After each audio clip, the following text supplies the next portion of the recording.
کہ جس کے پاس زمین بہت زیادہ ہے وہ طاقتور ہے، اسی لیے ملک جو ہے وہ زمینوں پر قبضہ کیا کرتے تھے. اس کے بعد جب مشینیں آئیں تو یہ پتہ لگا نہیں، جس کے پاس انڈسٹری زیادہ ہے وہ طاقتور ہے. اب یہ ہو گیا ہے کہ جس کے پاس ڈیٹا زیادہ ہے وہ زیادہ طاقتور ہے. اور آپ حیران ہوں گے کہ ایک شخص جس کا نام ایلون مسک ہے، اس نے $42 بلین کی ایک چیز خریدی ہے جو کہ اتنی بھی بڑی نہیں ہے کہ اس کو جیب میں رکھا جائے، جو کہ کہیں ہے ہی نہیں، اور جو کہ ایک ٹیڈی پیسہ پروڈیوس نہیں کرتی. اور اس چیز کا نام ہے ٹویٹر، جو کہ $42 بلین کا لیا گیا. دنیا کے 140 ملکوں میں سے 70 کے قریب ایسے ملک ہیں جن کا بجٹ $42 بلین سے کم ہے، اور اتنے کی کسی شخص نے ایک چیز خریدی ہے جو کہ ہوا میں ایگزسٹ ہی نہیں کرتی. تو آپ حیران، اس بات سے حیران نہیں اس نے کس لیے خریدی ہے ایک چیز. اور دوسرا، آپ سب اس بات پہ حیران ہوں گے کہ آپ PTCL کا فون کرتے ہیں تو آپ کو پیسے دینے پڑتے ہیں، آپ کسی کو خط لکھیں تو آپ کو پیسے دینے پڑتے ہیں. یہ فیس بک مفت کیوں ہے؟ یہ واٹس ایپ کے اوپر ویڈیو کالز مفت کیوں ہیں؟ یہ آپ ہزاروں تصویریں بھیجیں، یہ مفت کیوں ہیں؟ اور جس بندے نے واٹس ایپ بنایا اس کے $بلینز خرچ ہوئے ہیں، وہ پاگل ہے کہ ہم سب کو مفت دے رہا ہے. فیس بک مفت کیوں؟ اس لیے کہ اس بھٹی کا ایندھن میں اور آپ ہیں. میں اور آپ ان کو ڈیٹا پرووائڈ کر رہے ہیں ہر انڈیویجول کا، اور یہ ڈیٹا کیومولیٹ ہے. صرف ڈیٹا سے کچھ نہیں ہوتا، ساتھ ایک پیرالل جو کمپیوٹنگ پاور ہے وہ اتنی انٹینس ہو چکی ہے کہ جس کے نتیجے میں آرٹیفیشل انٹیلیجنس کی وجہ سے آپ کی ایک ایک بات ہر فرد کی ڈیٹا کی شکل کے اندر لوگوں کے پاس موجود ہے.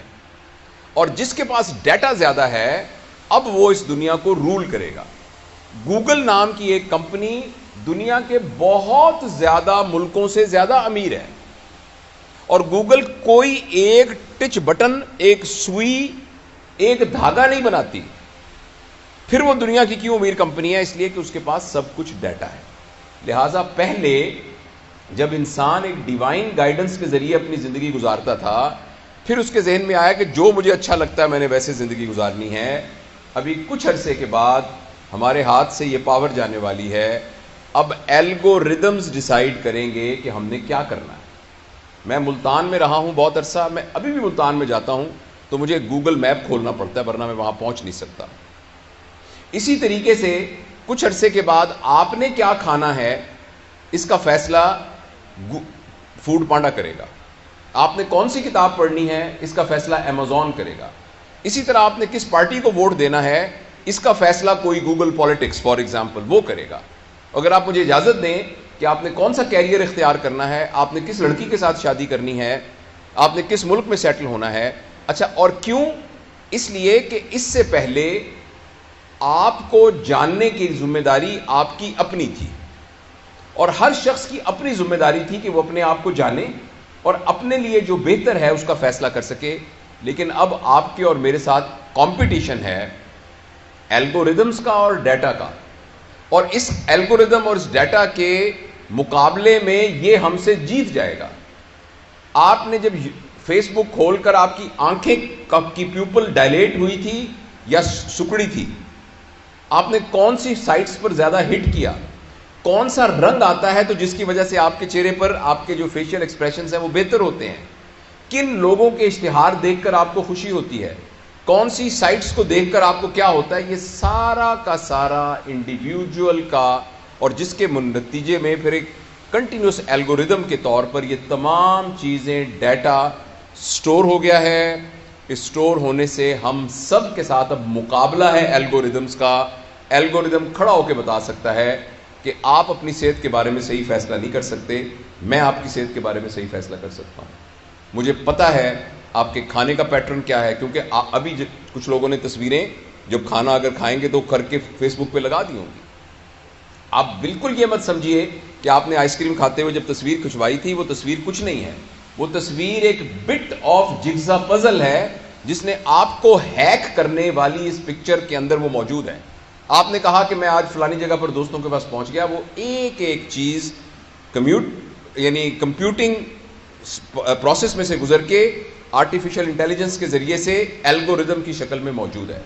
اور کچھ عرصے کے بعد میں اور آپ اس قدر مجبور ہو جائیں گے کہ ہم الگوریدم کے غلام بن جائیں گے. یہ بات فکشن نہیں ہے. میں آپ کے ساتھ یہ بات بہت سیریسلی شیئر کرنا چاہتا ہوں. اگر اس سلسلے میں ہم نے فوری طور پر کچھ نہ کیا اور آپ سے میں بات اس لیے کر رہا ہوں کہ آپ پوٹینشیل پیرنٹس ہیں. جو لوگ 30 سال کے، 40 سال کے، 50 سال کے یا میری عمر کے، سر کی عمر کے ہو گئے، ہم سب پتھروں کی سلیں بن چکی ہیں. ہمارے اندر سے نیا مجسمہ تلاش کرنا بہت مشکل ہے. ہاں ہو سکتا ہے بہت ہماری رگڑائی کی جائے تو اندر سے مجسمہ تو ہر پتھر میں موجود ہوتا ہے. لیکن آپ وہ ہیں، آپ کے بارے میں بھی ابھی پریشانی ہے، کیونکہ اس ایج میں آپ کے آئیڈیاز بھی فکس ہو چکے ہیں، آپ کی ہیبٹس بھی. لیکن ایٹ لیسٹ ہم آپ کے اوپر یہ انویسٹ کر سکتے ہیں کہ جب آپ پیرنٹس بنیں گے اور آپ کی گود میں اللہ تعالیٰ اپنا شاہکار دے گا، تو آپ کم از کم ان بچوں کی پیرنٹنگ کے اندر اس بات کو ذہن میں رکھیں گے کہ اگر آپ نے ان کو آرٹیفیشل انٹیلیجنس، سکرین سے ریلیٹڈ چیزوں کے ساتھ منیمم ٹچ نہ کیا اور ان کو نیچر سے دور رکھا، ان کو پلے گراؤنڈ سے دور رکھا، ان کو اپنے ریئل ریلیشنز کے ساتھ سے دور رکھا، ان کو مشقت کا عادی نہ بنایا اور ان کو سکرین کے ساتھ گلو کر دیا، تو مجھے اس بات کا بہت اندیشہ ہے کہ دنیا میں اتنے لالچی لوگ موجود ہیں کہ وہ ایک ایسی سائبر ورلڈ کریٹ کر دیں گے. آپ نے میٹا ورس کا نام سنا ہوگا. فیس بک کا نام اب فیس بک نہیں ہے، اس کا نام میٹا ورس ہے. آپ کے فیس سے جو کتابیں تیار ہونی تھیں، یہ اس کا پرپس تھا فیس بک کا. ہم سب کے فیس سے وہ کتابیں تیار ہو چکی ہیں.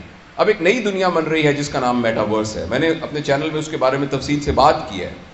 اور وہ میٹا ورس ایک سائبر ورلڈ ہے جس کے اندر آپ کمپیوٹر میں جائیں گے اور لائک اے ویڈیو گیم، فرض کریں آپ اس میں دبئی میں پہنچ جائیں گے. لوگوں نے دبئی میں وہاں پلاٹ خرید لیے ہیں، فزیکلی نہیں، خرید لیے ہیں، $ملینز کے خرید لیے ہیں. کچھ نے اس میں ریسٹورنٹ بنا لیے ہیں، وہ آگے بک رہے ہیں. کرپٹو کرنسی کے ذریعے ان کے ریٹس اوپر نیچے ہو رہے ہیں اور لوگ کھیل کے $بلینز جو سمارٹ ہیں اس میں سے کما رہے ہیں اپنے کمپیوٹر پر بیٹھ کر. اب میں آپ سے آخری جو خطرناک بات شیئر کرنا چاہتا ہوں وہ یہ ہے کہ اگلے 10-15 سال کے اندر جو جاب مارکیٹ ہے وہ ٹوٹلی ڈسٹرب ہونے والی ہے. مجھے آپ یہ بتائیں کہ ایک آدمی بیٹھا ہوا ہے فزیشین اور وہ آ کے علاج کر رہا ہے، جنرل پریکٹس کر رہا ہے، الگوریدم اس سے زیادہ بہتر طریقے سے ڈائگنوز کر سکتا ہے. کیونکہ ہیومن ایرر اس کے اندر نہیں ہوگی. اور آرٹیفیشل انٹیلیجنس اتنی ہو رہی ہے کہ ایکچولی شاید ہو سکتا ہے آپ ایک ایپ ڈاؤن لوڈ کر لیں اور اپنی 60-70% بیماریوں کا خود علاج کرنا شروع کر دیں لوگ، یا کہ کمپیوٹر ایکسپرٹ کے ذریعے سے علاج کرانا. آپ کو یہ بات انہونی لگ رہی ہوگی مگر یہ بات ہونے جا رہی ہے. اور بہت سے وہ پروفیشن جن کا تعلق ایکچولی ٹیکنیکل یعنی یا پروفیشنز کے ساتھ ہے، وہ ساری کی سارے چینج ہونے جا رہے ہیں. اور کچھ عرصے کے بعد وہ جاب مارکیٹ میں وہ کنونشنل پروفیشنز کی کوئی ضرورت ہی نہیں رہے گی. اور ایک آدمی ہے جس کا نام یووال نوآ ہرارے ہے، ہسٹورین ہے. اس نے اپنی مختلف 3-4 کتابیں اس کی بڑی مشہور. اس نے یہ کہا ہے کہ نہ صرف یہ کہ نئی جابز کریٹ ہوں گی، مگر نہ صرف یہ کہ پرانی جابز میں لوگ جاب لیس ہو جائیں گے، بلکہ وہ جاب ایبل بھی نہیں رہیں گے، ریڈنڈنٹ ہو جائیں گے. تو یہ بہت ایک سیریس چیلنج ہے.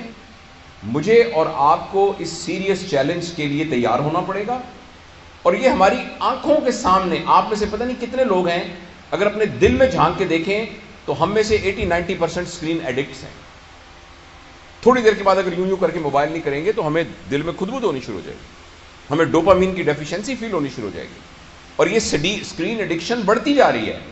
پلیز میں آپ کو یاد کرانا چاہتا ہوں کہ یہ اسکرین ایڈکشن میں صرف یہ خطرہ نہیں ہے کہ آپ کو پلیجر مل رہا ہے اور یہ غلط بات ہے، یا آپ ایڈکٹ ہو گئے یہ غلط بات ہے، یا آپ کا ٹائم ویسٹ ہو رہا ہے یہ غلط بات ہے. اس کا سب سے بڑا خطرہ بات ہے کہ آپ ہیک ہو رہے ہیں، آپ غلام بن رہے ہیں اور کچھ عرصے کے بعد آپ کی زندگی آپ کے اختیار میں نہیں رہے گی. اس سے بچنے کے لیے ہمیں ابھی ڈراسٹک اقدام کرنے پڑیں گے. اسکرین کے یوز کو منیمائز کرنا پڑے گا، اپنے ڈیٹا کو مفت میں آگے نہیں دینا پڑے گا، اور اس سلسلے میں اپنے لیے کوئی ڈسپلن قائم کرنا پڑے گا. اس سیلفی کی کیا ضرورت ہے کھڑے ہو کے کہ جی میں اس وقت میں کڑائی گوشت کھا رہا ہوں اس لیے میری سیلفی ہے. یہ میں اپنے چچا کے گھر گیا تھا، یہ سیلفی، یہ سارا کا سارا ڈیٹا میں مثال کے طور پہ کہہ رہا ہوں، یہ سارا کا سارا ڈیٹا اکٹھا ہو رہا ہے اور ہم ہیک ہو رہے ہیں، اور اس کے نتیجے بہت خطرناک ہونے والے ہیں۔